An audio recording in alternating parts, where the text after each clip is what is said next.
Hello and welcome to the Midwest Motoring Podcast, sponsored by Hagerty. My name is Matt Pasakonis, Regional Territory Manager in the Ohio area, and I'm coming to you guys about a very interesting topic today, I think. It's something that a lot of people put a lot of emphasis on, but don't really know too much about it, especially here with Hagerty. This is one of our insurance kind of related, but it's also really car culture related as well. So it's going to be an interesting mix. I can't wait to get you guys involved because I think you're going to really find value in it. A little bit of foreshadowing. So, of course, guys, we are sponsored by Hagerty. Hagerty is the one-stop shop for your car culture. It's a lifestyle brand. It's an insurance company. It's everything you need if you've got a collectible, exotic, or future collectible vehicle or enthusiast-level vehicle. They can do track day insurance. They can do your collections. They can do your commercial shops. They can do race teams, race tracks, you name it. If it's fun and has to do with cars in any way, shape, or form, you better stop at Hagerty.com to find out. And check out their media webpage. It's Hagerty.com/media. You're going to find all the really great articles and really great videos on there. So like I tell everybody, we are one of the top subscribed to YouTube channels for insurance companies, and it's because, guess what? We don't talk about insurance. So we're a little bit different here at the Midwest Motoring Podcast. I want to make sure that we talk about all the crazy fun and interesting automotive world, but we also talk a little bit about insurance because I want you guys to be an educated agent, educated consumer, and an educated classic car owner. So let's talk a little bit about value. And what does value mean? Well, we're talking today about valuations and why it's so important to get the right valuations on your classic and collectible cars during this time. And one of the biggest questions I always get is, do we need an appraisal? Well, the good news is if you're working with a Hagerty customer or if you're working with an agent who's certified to sell Hagerty products, is most of the time we're not going to need a appraisal because we have done a lot of the research for you. So Hagerty sells itself as not only a lifestyle brand, but really a mecca of car information. And so one of the big tools that we sell during our Hagerty Drivers Club, but also to the rest of the world, is our valuation guides.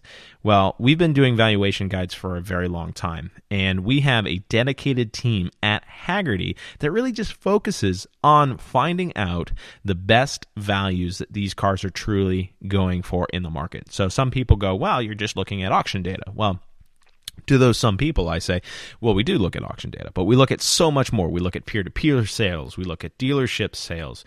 We look at the market data. We look at the market trends. It's basically like looking at the stock market when you're looking at these classic car vehicles, because you'll see these cars trade from, just regular daily day, like a 1968 Camaro. It's something that's very nice, but, not necessarily the rarest car. But then you see these investment level tradings going where people are buying up, 250 GTOs and things like that. So, multi-million dollar sales. And we roll this all into this organization, and our team, basically deciphers all this data and brings to the forebear for our clients, for our members, for our agents, and for anyone around the world who is using our valuation tool, the information to help them make a educated decision on the value of their car when they're insuring it, the right purchase decision, prices, and we'll even talk about market data. So we'll go into a little bit more about that here in a second. So why is it important to have the best value on your car? Well, here's why.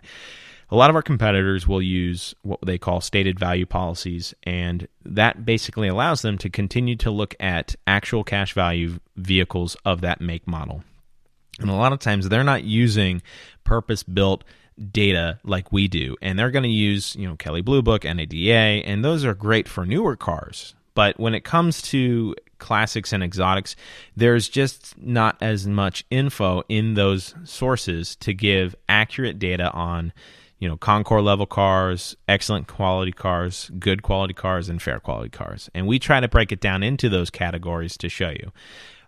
But we also work with, like JJ Best as our, our financing partners. They work really well with, as they say, financing the dream car, and they use our valuations to look at the values of that financing. So I get asked a lot by people who are buying classic cars, when they're looking at financing options, it's like, well, can you share your valuation with the bank? And it's like, I wish all banks would use our valuations when it comes to classic cars, because a lot of these cars aren't just the metal that makes them up. There is value associated with them, and rarity and everything plays into that. So the best thing for you guys to do is go check out our valuation guide. If you go to Hagerty.com, on the top, you're going to see, obviously on the top left, you're going to see Hagerty. That's basically the home button. You click that and it'll take you right back to the home.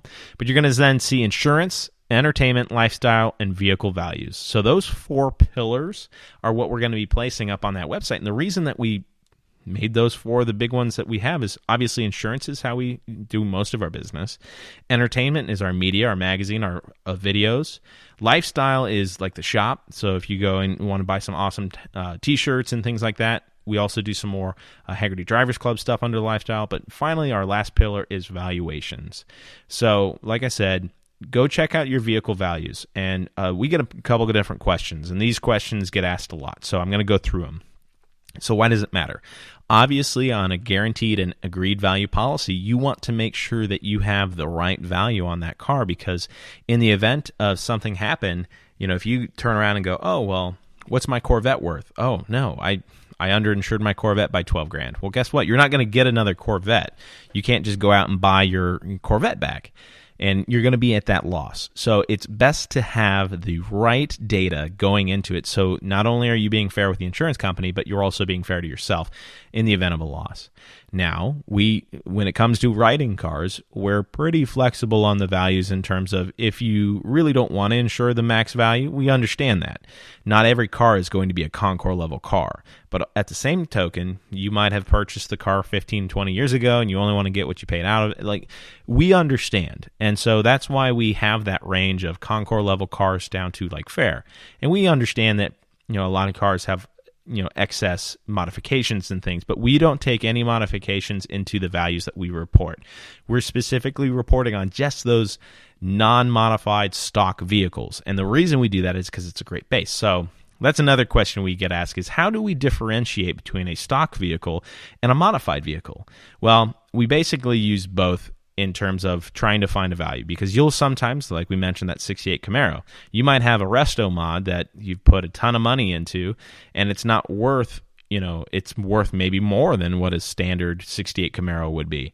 Maybe if it was a Concours level car, no, but we look at that and we try to see if the values are within there. We'll ask you, obviously we said we don't really look for appraisals, but if you've got a really nice resto mod, if you've got a really nice car that you've put a ton of effort, a ton of money, and a ton of work into, we just kind of want to see it. We want to see the work that you've done because we're interested. A lot of people go, oh, you're just asking these questions because you want to make sure you cover our bases. And it's like, well, yes and no. I would say 98% of the people here at Hagerty are car people. So a lot of times when we ask, like, hey, what's horsepower like? It's not for underwriting. It's not for, trying to figure out if we should write the car. It's because we're curious, So tell us the story about the car. And, yes, we may ask for some photos. We may ask for, work orders, or if you have a list of modifications, it's because we want to make sure that your modified vehicle is appraised, or not appraised, but valued in our system. And we understand that sometimes when you buy a nice set of wheels, it's going to raise the value of the car. So we're perfectly flexible when it comes to like a modified vehicle versus a stock vehicle. But I do say to a lot of my clients and to a lot of people I talk to is utilize that, base value as the starting point. Well, if you have a nice car and then you went out and bought, like I said, $10,000 worth of maybe Forge Line wheels or something like that. We're not sponsored by Forge Line, so unless you want to, Forge Line, you're an Ohio company, we're right here. Is that, like, if you've got those nice set of wheels, you want to make sure that they're properly covered. So you could call us and say, hey, I had this car, it was valued at $20,000 maybe, and then I bought $10,000 wheels. Can we up it to $30,000? And the answer is yes. We'll definitely work with you to make sure that you're going to get everything back that you need to not only buy the car, but everything and build it back to the way it was.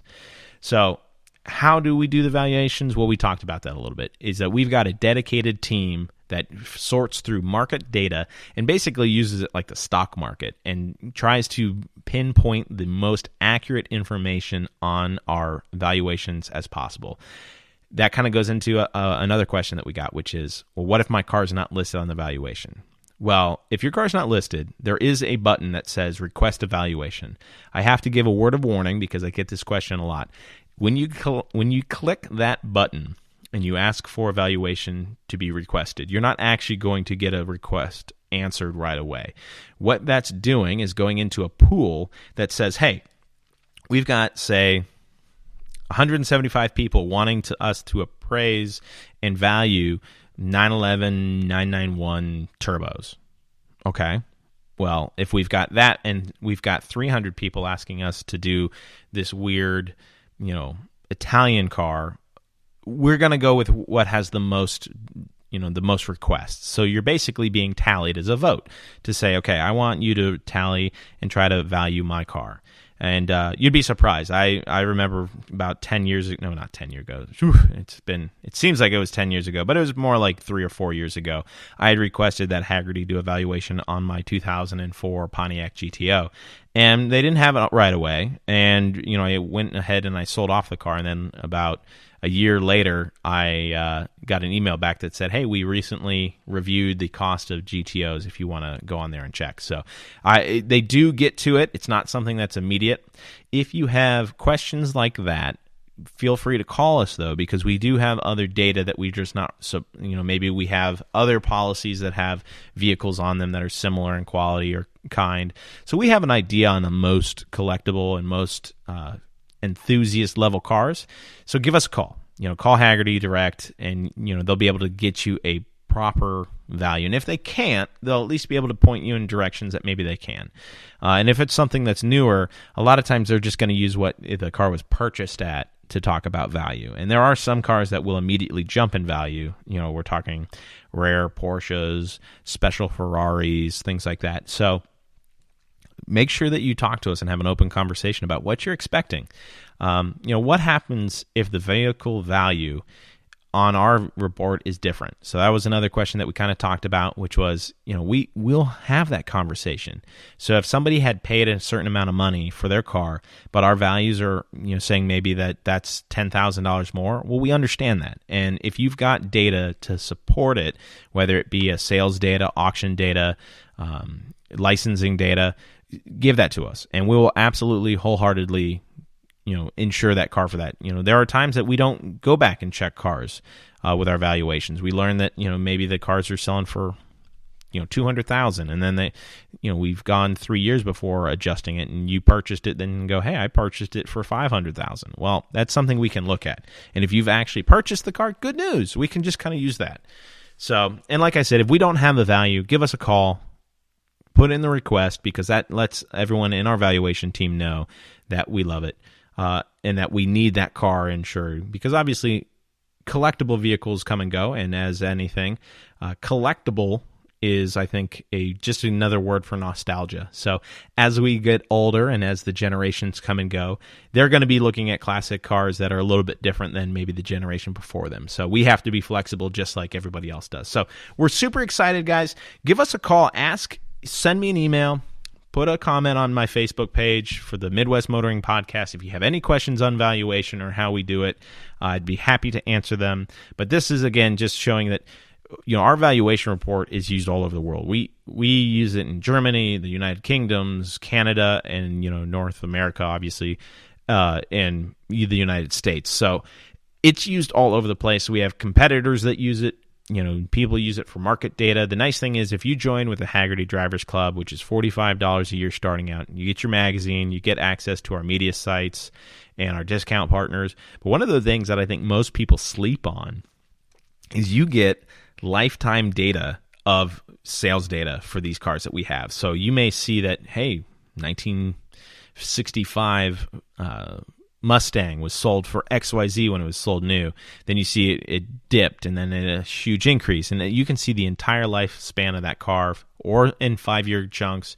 So you get to see a lot more of the data that we have accumulated. So go out there, get your Drivers Club membership, get our magazine, join with us and say, how can I really, truly get everything out of that? Well, you're going to get your discount partners, like I said, your valuation guide, our events. Once COVID gets under control, we're going to be rip-roaring and ready to go for on events.